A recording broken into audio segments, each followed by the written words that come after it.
বাম কংগ্রেসের বিষাক্ত প্রভাব থেকে মুক্ত থাকতে সমাজের বুদ্ধিজীবীদের আহ্বান জানিয়েছেন মুখ্যমন্ত্রী ডক্টর মানিক সাহা। যদি এই বিষাক্ত প্রভাব থেকে নিজেদের মুক্ত রাখতে পারে তাহলে মুক্তি সংঘ নামের যথার্থতা স্পষ্ট হবে। রাজধানীর রামনগরে মুক্তি সংঘ আয়োজিত এক কর্মসূচির মঞ্চে দাঁড়িয়ে এ কথা বললেন মুখ্যমন্ত্রী ডক্টর মানিক সাহা। কি বলেছেন যে ভণ্ড সাধু এবং ঐতিহাসিক ভুল, এই যে এদের মধ্যে দেখুন বারবার আমি যারা ইন্টেলেকচুয়াল ক্লাস এখানে যারা এখানে আছেন আমি আপনাদের কাছে এই কারণেই বলবো যে আপনারা বুঝতে চেষ্টা করুন যে সর্বনাশ করছে দেশকে।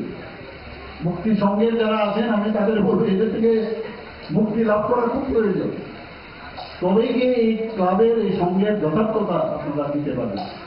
রাস্তাঘাট এগুলো তো হবে, ইনফ্রাস্ট্রাকচার ডেভেলপ হবে।